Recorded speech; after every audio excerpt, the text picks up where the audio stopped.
As anticipation continues to build ahead of the next chapter of the historic rivalry between New Zealand and South Africa, a fascinating debate has emerged around one of the most important tactical battles in modern rugby. Former All Blacks captain Kieran Read believes New Zealand must find a way to match the impact of the Springboks, particularly when it comes to the influence of the replacements bench. His comments come at a time when rugby teams around the world are increasingly studying the methods that have helped South Africa become one of the most successful international sides of recent years. The Springboks, guided by Rassie Erasmus, have earned a reputation for using their bench as a genuine weapon, often introducing powerful replacements who maintain intensity and create momentum late in matches. This strategy became widely recognized during the 2019 Rugby World Cup and has continued to evolve ever since. While several leading nations have experimented with heavier forward benches, New Zealand have traditionally preferred a more balanced approach. However, according to Read, the conversation should not focus solely on numbers or size. Instead, he believes the real challenge is ensuring that the All Blacks can produce the same level of game-changing impact that South Africa consistently delivers during the final stages of contests. Speaking about New Zealand's options, Read highlighted the emergence of young talent and pointed to the performances of Anton Segner, who has impressed during recent international appearances. The former captain suggested that players capable of making an immediate difference deserve serious consideration because modern Test rugby often hinges on momentum swings created by substitutes. In his view, matching South Africa is not necessarily about selecting the same type of bench.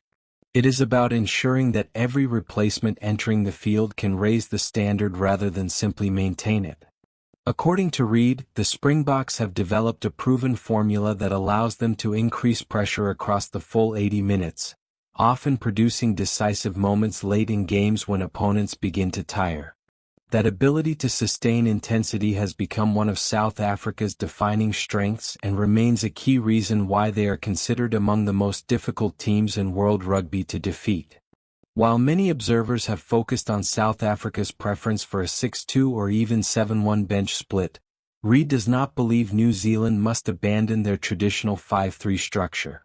Instead, he argues that the All Blacks possess enough versatility within their squad to adapt during matches without dramatically changing their overall approach.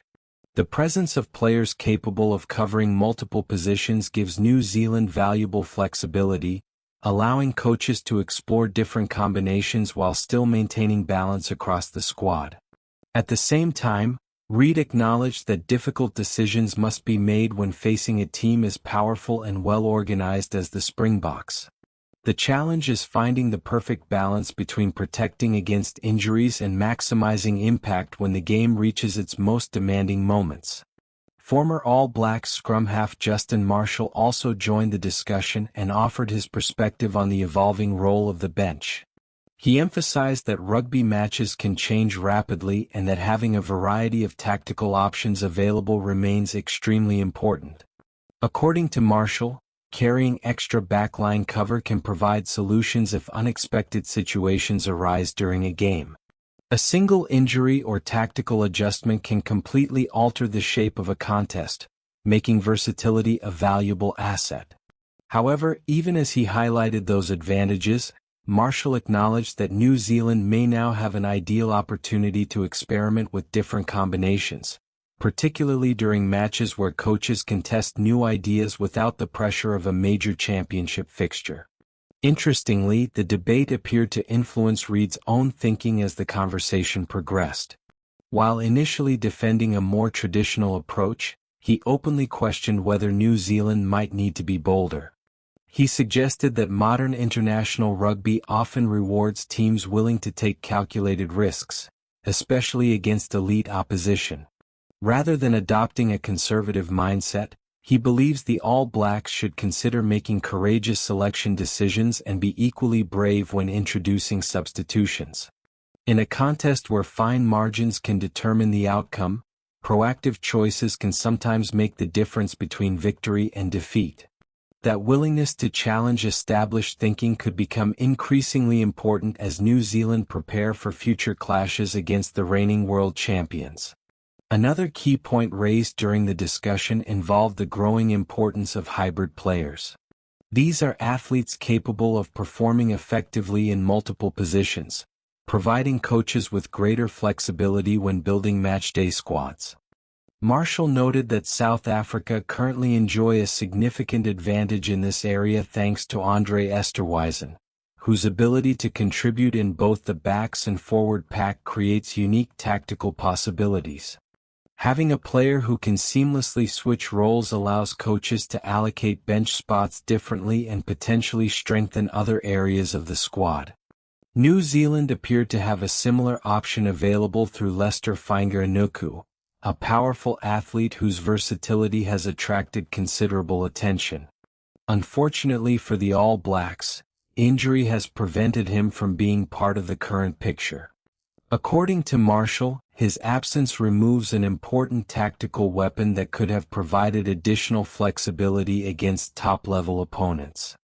The discussion surrounding Fainga'anuku highlights how injuries can influence strategic planning long before a team even takes the field. For coaches, every unavailable player creates a ripple effect throughout squad selection and match preparation. As New Zealand continue refining their plans, several significant injuries remain a concern. Read specifically referenced the absence of Tamati Williams, Lester Fainga'anuku and Scott Barrett, describing them as players who would normally be expected to feature prominently within the matchday 23. Losing athletes of that caliber inevitably presents challenges, particularly when preparing to face a side as physically demanding as South Africa. Nevertheless, injuries are an unavoidable reality in professional rugby, and successful teams are often judged by how effectively they adapt to those setbacks. Throughout the conversation, one message remained consistent. The focus should not simply be on copying South Africa's methods. Instead, New Zealand must identify ways to maximize their own strengths while ensuring they can compete with the intensity and effectiveness that the Springboks bring from the bench. The modern game has evolved significantly over the past decade, and tactical innovation continues to play a major role in determining success at the highest level. South Africa's achievements have encouraged other nations to rethink traditional approaches, creating fresh debates about squad composition, substitution strategies, and the value of positional versatility. As preparations continue for future encounters between these rugby giants, the discussion sparked by Kieran Read offers a fascinating glimpse into the strategic thinking taking place behind the scenes. The rivalry between the All Blacks and the Springboks has always been defined by constant evolution, with each side searching for new ways to gain an advantage. Whether New Zealand ultimately chooses a traditional bench split or experiments with a more forward-heavy approach, the underlying objective remains the same: finding a combination capable of matching South Africa's relentless impact while staying true to the qualities that have made the All Blacks one of rugby's most successful teams. For fans, that tactical chess match adds another layer of intrigue to an already legendary rivalry. And as both nations continue preparing for future battles, one thing is certain: every selection decision, every substitution, and every strategic adjustment will be closely watched, because in contests between New Zealand and South Africa, even the smallest details can shape the biggest outcomes.